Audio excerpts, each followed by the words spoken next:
Hola, bienvenidos nuevamente a mi canal de YouTube. Hoy iniciamos un seminario virtual sobre los principios constitucionales de la tributación que fue el tema escogido por ustedes en la encuesta que circulé por Twitter. Dedicaremos una sesión a cada principio, además de la sesión de hoy que es introductoria del tema, pero desde luego fundamental, ¿no? Vamos a hablar hoy del poder tributario y de sus limitaciones y del deber constitucional de contribuir al sostenimiento de los gastos públicos.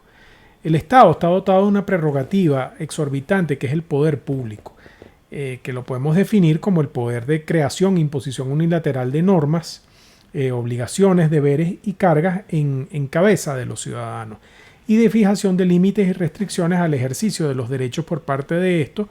con fundamento y en el marco, desde luego, de la Constitución y las leyes, ¿no?, conforme al artículo 137 de la Carta Fundamental. Siempre y en todo caso con sujeción al principio de responsabilidad de conformidad con los artículos 139 y 140 de la Constitución. El profesor Alan Bruber Carías dice que el poder público es una potestad del Estado, una situación jurídica general de rango constitucional que tienen los órganos del Estado para actuar o que tienen los sujetos de derecho que conforman el Estado para actuar en la consecución de sus fines, ¿no? Dentro de ese poder de creación e imposición unilateral de normas, obligaciones, deberes y cargas en cabeza de los ciudadanos existe una especie de poder que es el financiero, el cual consiste en la facultad de establecer un sistema de ingresos y gastos capaces de sufragar y asegurar la consecución de los fines del Estado. Dentro de ese poder financiero se encuentra el poder tributario, que lo podemos definir como la facultad que otorga la Constitución a los entes político-territoriales que estructuran el Estado para que a través de sus cuerpos legislativos creen tributos destinados a gravar las materias que la propia Constitución les asigna, siempre con sujeción absoluta a las disposiciones de la Carta Fundamental y desde luego a las leyes. En el sistema constitucional venezolano, el poder tributario del Estado tiene su origen y fundamento en los artículos 133, 156, 164, 167, 168, 179 y 180 de la Constitución. En particular, el artículo 133, que es una norma muy importante en materia tributaria, dice que toda persona tiene el deber de coadyuvar a los gastos públicos mediante el pago de impuestos, tasas y contribuciones que establezca la ley. El resto de las normas que cité organizan y distribuyen el poder tributario asignando la parcela que corresponde a cada uno de los entes políticos territoriales que estructuran el Estado venezolano. El concepto de poder tributario o de soberanía tributaria venía considerado como el fundamento, la justificación del tributo, ¿no? Una institución que se consideraba asentada en la posición de supremacía del Estado inherente a la propia existencia del Estado. Pero esa concepción no es válida hoy en día, en primer lugar porque el poder tributario no puede ser considerado como el fundamento de la imposición, porque el fundamento de la imposición está realmente en el deber de contribuir al sostenimiento de los gastos públicos establecidos en la Constitución y muy especialmente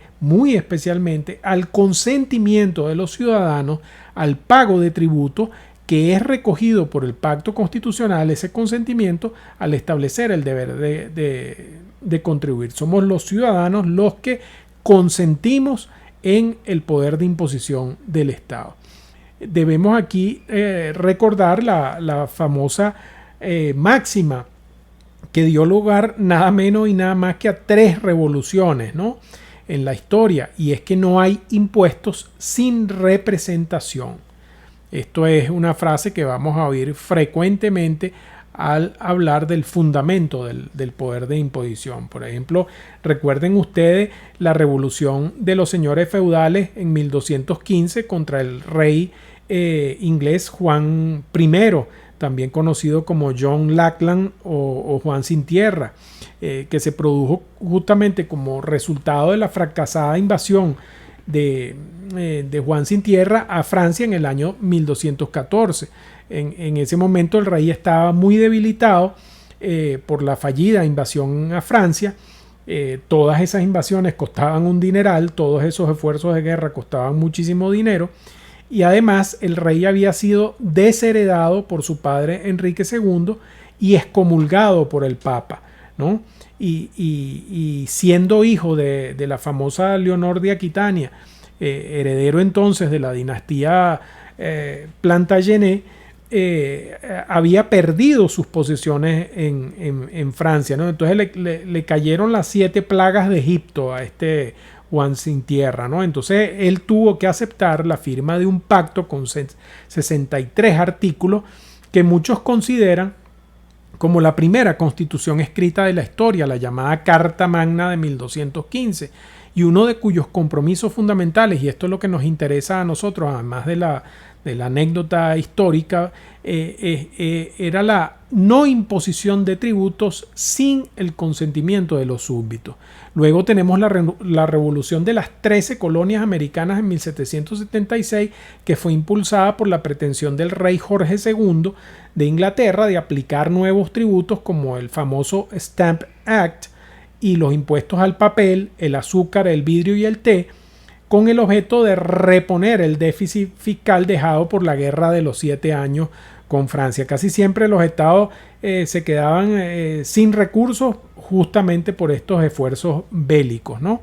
Y la más famosa de todas, la Revolución Francesa de 1789, que tuvo entre otros motivos la crisis fiscal gravísima del Estado francés y la creación de nuevos impuestos en un país que estaba completamente empobrecido por una sucesión de inviernos desastrosos donde se perdieron grandes cosechas de trigo y además esto estaba aderezado por una nobleza parásita que gastaba recursos a manos llenas, y lo que obligó a Luis XVI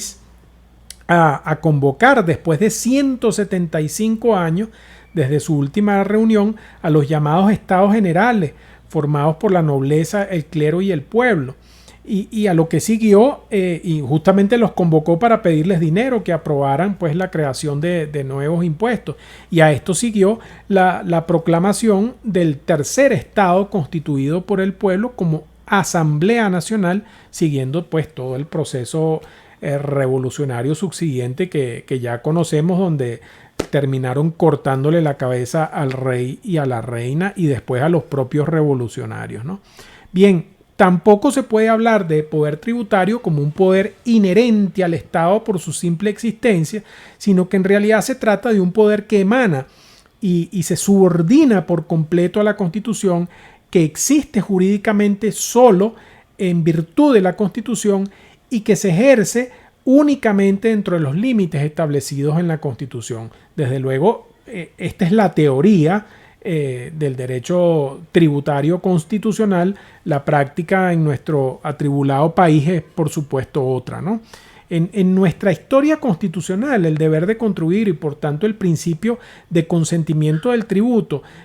ha sido reconocido desde la Constitución de 1819. Imagínense ustedes la larga tradición que tenemos al respecto. Esa Constitución indicaba que la sociedad tiene derecho para exigir de cada ciudadano las contribuciones, subsidios, cargas e impuestos que la representación nacional, pongan atención en esa frase, la representación nacional crea necesarios para los gastos públicos. Y luego la Constitución de 1830 consagró de manera explícita en su artículo 12 el deber de contribuir a los gastos públicos como uno de los deberes fundamentales de los venezolanos.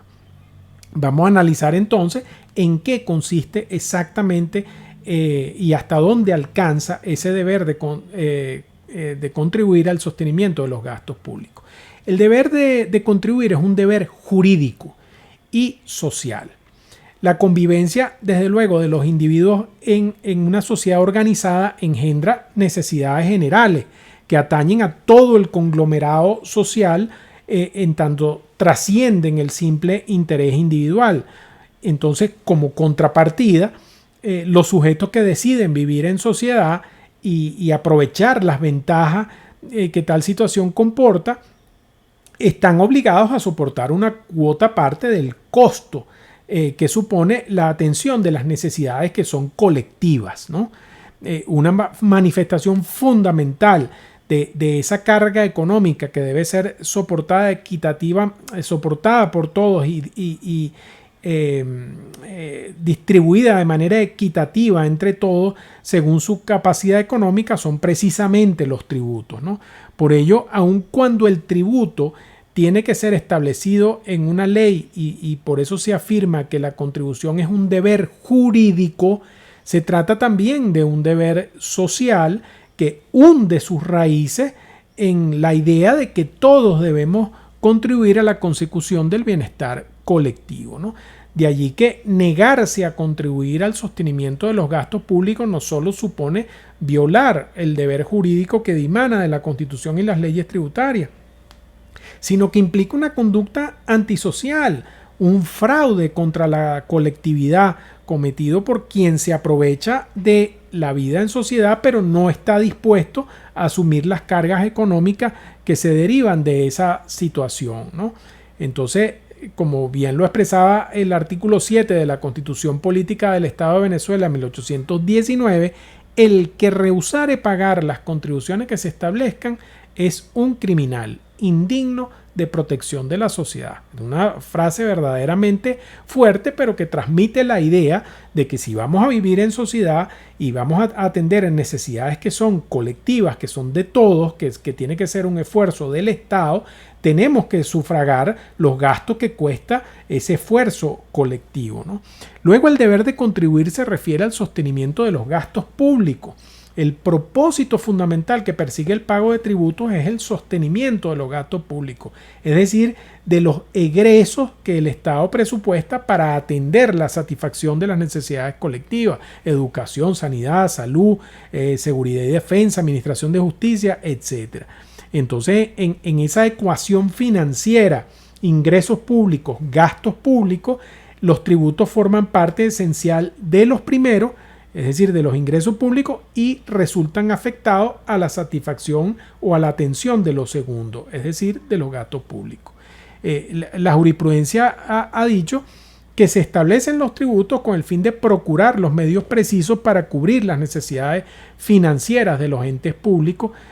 Su finalidad no es otra que el sostenimiento de los gastos públicos. Si bien los tributos pueden tener en ocasiones finalidades extrafiscales, como lo son la protección de la economía nacional o el desestímulo de ciertas actividades, por ejemplo, los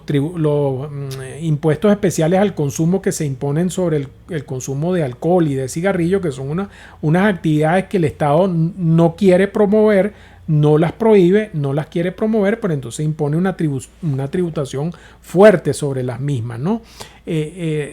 Como decía, no siempre la tributación tiene unos fines estrictamente fiscales, sino de desestímulo de ciertas actividades, ¿no? Pero el producto de la recaudación de estos tributos, sea cual sea su objetivo, siempre y en todo caso va a estar destinado al sostenimiento de gastos públicos, y estos a su vez deben dirigirse única y exclusivamente a la satisfacción de necesidades colectivas. No es que se va a crear un tributo, por ejemplo, para sufragar las actividades proselitistas del partido de gobierno. ¿No? Eso no puede ocurrir en ningún caso, porque eso no es un gasto que le interesa a la colectividad en lo más mínimo, ¿no? Sino que atiende a las necesidades de un grupo colectivo que no representa a toda la colectividad. Entonces, la creación de tributos con un fin espurio, distinto a la procura de recursos para atender las necesidades colectivas, es absoluta y totalmente inconstitucional. Luego, el deber de contribuir abarca de manera genérica a toda persona que sea sujeto pasivo del ordenamiento jurídico venezolano. Esto en principio, por supuesto. La cláusula general que establece el deber de contribuir al sostenimiento de los gastos públicos y que justifica el poder tributario del Estado contiene a su vez uno de los principios fundamentales que rigen la tributación, que es el principio de generalidad, sobre el cual podemos avanzar algunas nociones en este momento, ¿no? La jurisprudencia, citando al maestro Villegas, dice que el principio de generalidad involucra la noción de que cuando una persona física o jurídica se encuentra en las condiciones que establecen el deber de contribuir según la ley, este debe ser cumplido cualquiera sea el carácter del sujeto, su categoría social, nacionalidad, edad o estructura, por lo cual dicho principio se refiere más a un aspecto negativo que positivo. No se trata de que todos deben pagar tributo según la generalidad, sino que nadie debe ser eximido por privilegios personales de clase, linaje o casta o cualquier otro, ¿no? En otras palabras, el gravamen, dice Villegas, se debe establecer, dice la jurisprudencia citando a Villegas, el gravamen se debe establecer en tal forma que cualquier persona cuya situación coincida con la señalada como hecho generador del tributo debe quedar sujeta a él. Luego tenemos que el deber de contribuir es de contenido patrimonial. Tal vez pareciera obvio esto que estoy diciendo, pero es bueno resaltar que el deber de contribuir al sostenimiento de los gastos públicos es de contenido patrimonial y no de otra índole. Y ello lo ratifica con toda claridad el artículo 317 de la Constitución al disponer: no podrán establecerse obligaciones tributarias pagaderas en servicios personales.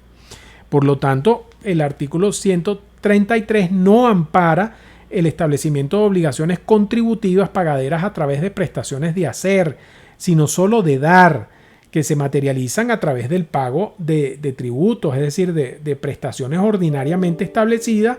en dinero que el Estado exige en ejercicio de su poder de imperio, sobre la base siempre de la capacidad contributiva y en virtud de la ley. Y como dije antes, para cubrir los gastos que demanda el cumplimiento de los fines del Estado, que son desde luego siempre y en todo caso la satisfacción de intereses colectivos, ¿no? Eso no significa, cuidado, que no puedan imponerse a los ciudadanos otros deberes que también apuntan a la satisfacción de necesidades colectivas, como claramente son los deberes previstos en los artículos 130, 132, 134 y 135 de la Constitución. No me voy a entrar a analizar eso porque no tienen que ver con el asunto que estamos tratando, pero son otros deberes distintos del deber de contribuir al sostenimiento de los gastos públicos. Lo que se quiere indicar aquí es que estos deberes de los que estoy hablando no tienen carácter tributario. Luego, el deber de contribuir tiene su origen en el pacto constitucional. Hay que insistir eso ad nauseam. Tiene su origen en el pacto constitucional, pero naturalmente, por mandato de la propia Constitución, solo se va a concretar a través de la ley. Si bien es cierto que la Constitución confiere al Estado el poder de crear tributos, resulta que el ejercicio de ese apoderamiento solo es posible a través de la ley porque así lo ordena la propia Constitución. El artículo 133 de la Carta Fundamental no es suficiente para soportar la exigencia de la obligación tributaria si ésta no ha sido previamente establecida por la ley, ¿no? Y por esa razón es que la norma se refiere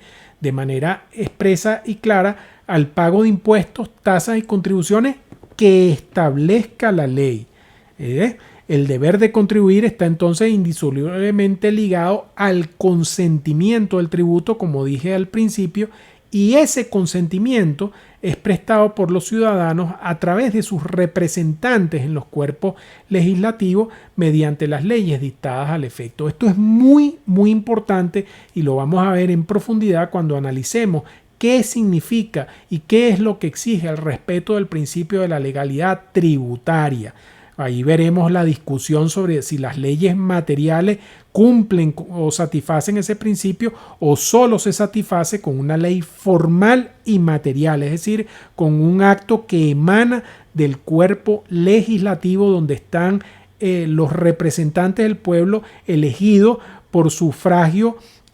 universal, directo y secreto, ¿no? Y no por un mandatario que también fue elegido por vía de sufragio, pero que solo representa a una parte de la sociedad. Valdés Costa dice que el vínculo entre el Estado y el contribuyente es una relación jurídica, no una relación de poder. Bien, El poder tributario, entendido como facultad de crear tributos, no es ilimitado, sino que tiene unas fronteras muy nítidas que han sido definidas por la propia Constitución y dentro de las cuales siempre tiene que desenvolverse su ejercicio. Estos límites fundamentales al ejercicio del poder tributario son los llamados principios constitucionales de la tributación, que no son meras orientaciones, hay que tener mucho cuidado con eso, o simples aspiraciones del constituyente, sino que son imperativos categóricos que, según sea el caso, pueden dar lugar a derechos o garantías en cabeza de los ciudadanos frente al ejercicio del poder tributario. Los principios constitucionales de la tributación, como lo dice, como principios jurídicos en general y según lo refiere el autor Rodríguez Bereijo,